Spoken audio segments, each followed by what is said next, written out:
எந்த பல்கலைக்கழகத்துக்கும் உத்தரவு போடக்கூடிய அதிகாரம் யூஜிசிக்கு கிடையாது. யூஜிசி என்ன மட்டும் செய்யலாம், ஆலோசனை மட்டும் சொல்லலாம். ஏற்பதும் ஏற்றுக்கொள்ளாததும் மாநில அரசினுடைய உரிமை.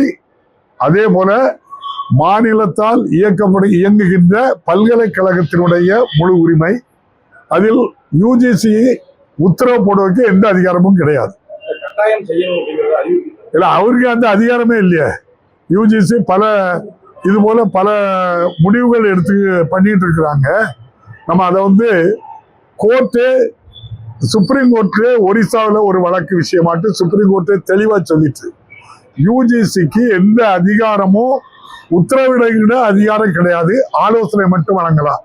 அதை தாண்டி யூஜிசி கிராண்ட் பல்கலைக்கழகங்களுக்கு மானியம் கொடுப்பதுதான் அவங்களுடைய பணி.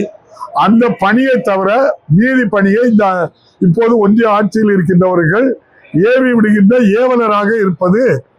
இப்போ ஒன்றிய அரசினுடைய ஏவலராட்டு யூஜிசியும் வந்துச்சு. இதுக்கு முன்னால சிபிஐ வரும், வருமான வரித்துறை வரும், இடி வரும், தேர்தல் ஆணையமும் இப்போ யூஜிசியும் எல்லாருக்கும் ஒரு அச்சம். நீதிமன்றம் புனிதத்தோடு இருக்கிறது, அதையும் அப்படி ஆக்கிரவாளுங்கிற பயம் இருக்கு. 1-2 பிரச்சனைகளை 1-2 தீர்ப்புகளை பார்க்கும்போது அந்த ஐயமும் வந்துச்சு. அதாவது மாண்புமிகு பாரதிய ஜனதா கட்சியினுடைய சட்டமன்ற குழு தலைவராக இருக்கின்ற நம்முடைய மண்ணின் மைந்தர் நயினார் நாகேந்திரன் அவர்களுடைய ஒரு முகம் தான் எல்லாருக்கும் தெரியும், அமைதியா போகக்கூடிய ஒரு முகம். இன்னொரு முகம் உள்ள இருக்குங்கிறத நேற்று காட்டியிருக்காங்க. அதை காட்டான், நம்ம அதை காட்ட வேண்டிய அவசியம் இல்லை. அதுவும் நம்ம மாண்புமிகு நயினார் நாகேந்திரன் காட்ட வேண்டிய அவசியம் கிடையவே கிடையாது. வாய் தவறி வந்துட்டுனா திருத்திக்கிட்டா நல்லது.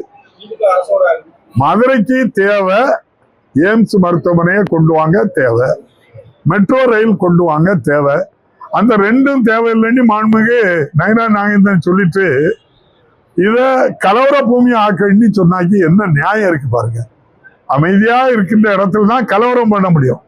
ஒரு 50 பேருக்கு பயிற்சி கொடுத்து சதி செயல்ல ஈடுபட விட்டுருக்காங்க. நான் தொடர்ந்து சொல்லுதேன், காந்திய குன்னைக்கு கோட்சைக்கு பயிற்சி கொடுத்து கொன்ன மாதிரி, அயோத்தியில இதே மாதிரி கரசேவான்னு சொல்லி நடத்துற மாதிரி தமிழ்நாட்டுல திருப்பரங்குன்றத்துல இதை பண்றாங்க. ஆறுபடை வீதி இந்த ஒரு இடத்துல மட்டும்தான் சிக்கந்தர் தர்கா கீழே இருக்கு.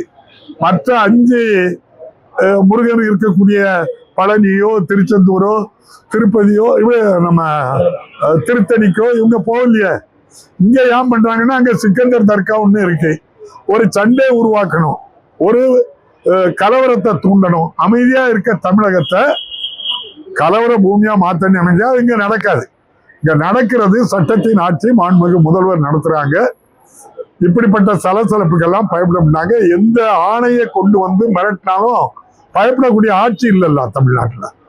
தமிழ்நாட்டுனால யாராலையும் எண்ண முடியாதுங்க. இந்தியாவுக்கே வழிகாட்டி தமிழ்நாடு தான்.